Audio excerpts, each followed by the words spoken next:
Hi hello नमस्कार friends, स्वागत आहे तुमचं माझ्या परत एका नवीन रेसिपीमध्ये। तर आज आपण गावरान पद्धतीची झटपट तयार होणारी टोमॅटो चटणी करणार आहे। तर इथे मी कढई ठेवली, त्याच्यामध्ये तेल टाकून घेतलेलं आहे आणि तेलामध्ये हे मी टोमॅटोच्या कट केलेल्या फोडी टाकून घेतलेल्या आहे। फिरवून घ्यायचं आहे त्याला आणि त्याच्यावरतून मीठ टाकून घ्यायचं आहे। तर याला झाकून घ्यायचं आहे मोठ्या गॅसवरती आणि बघा 9 ते 10 मिनिटानंतर ना आपल्याला प्लेट काढून बघायचं आहे। तर आपल्या टोमॅटोच्या जे फोडी आहे ते पूर्ण सॉफ्ट झालेले आहे। मिठामुळे जास्तच लवकर हे टोमॅटोच्या फोडी आहे ना ते सॉफ्ट होतात, त्याच्यासाठीच ना मीठ टाकायचं असते वरतून। तर इथे ह्या चटणीला ना आता गॅस ना कमी करून घ्यायचा आहे आणि कमी गॅसवरती याला परत न शिजू द्यायचं आहे। तर ह्या पद्धतीची ना तुम्ही एकदा टोमॅटोची चटणी करून बघा, खूप भारी लागते। पोळीसोबत, खिचडीसोबत, जी पिवळ्या कलरची खिचडी असते तुरीची डाळ टाकून, त्याच्यासोबत, भाकरीसोबत, इवन साध्या भातासोबत पण अगदीच टेस्टी लागते। एकदा नक्की ट्राय करून बघा तुम्ही। तर इथे मी आता लाल तिखट टाकून घेतलेला आहे चवीनुसार 2 ते 3 चम्मच, आणि तुम्ही इथे हिरव्या मिरच्या सुद्धा वापरू शकता, पण मला जास्त आमच्याकडे हिरव्या मिरच्या ची न आवडता जास्त लाल तिखट टाकलेली चटणी आवडते।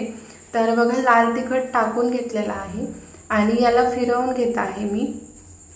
तर स्मेल एवढा भारी येत आहे फ्रेंड्स, खूप जास्त भारी येत आहे। जर तुम्हाला अशा जर फोडी पाहिजे नसेल तर तुम्ही थोडंसं मिक्सरमधून याला ग्राइंड करून घेऊ शकता, अगदीच थोडंसं। एकदम फाईन पेस्ट केलं तर ती टेस्ट अजिबात चांगली येत नाही। त्याच्यासाठी म्हणजे थोडंसंच एखादी गरका मारून घ्यायचा आणि काढून घ्यायचं, म्हणजे ह्या फोडी राहणार नाही। आणि नंतर मी एक गाठा घेतलेला आहे लसणाचा, तो असा ठेचून घेतलेला आहे आणि तो लसणाचा गाठा टाकून घेतलेला आहे वरतून। तर तुम्ही म्हणाल फोडणीत का बरं लसूण नाही टाकलं, तर ह्या चटणीमध्ये फोडणीमध्ये लसूण टाकाल तर चटणीची टेस्ट पूर्णपणे बिघडून जाते। तर तुम्ही ना ह्या पद्धतीने लसणाचे जे पाकळ्या आहेत ते वरतून टाका, टेस्ट अगदीच भारी दुप्पट होते। आणि तुम्ही एकदा ट्राय करून बघा आणि खिचडीसोबत ही चटणी खाऊन बघा, तुम्हाला खूप जास्त आवडेल, ही मी गॅरंटी देते। तर बघा आता आपली ही चटणी ना टोमॅटोची ह्याला कमी गॅसवरती परत शिजू द्यायचं आहे आणि याच्यामध्ये आता आपल्याला भरपूर असा कोथिंबीर टाकून घ्यायचा आहे। तर तुम्ही बघू शकता मी आता याच्यामध्ये कोथिंबीर सुद्धा टाकून घेते। कोथिंबीरनं खूप भारी चव येते फ्रेंड्स। काहीही न टाकायचं आहे, फक्त लाल तिखट आणि लसूण आणि सांबार एवढंच पाहिजे आहे। आणि एवढ्या साहित्यामध्ये आपण एवढी भारी अशी टेस्टी ही चटणी करून घेत आहे।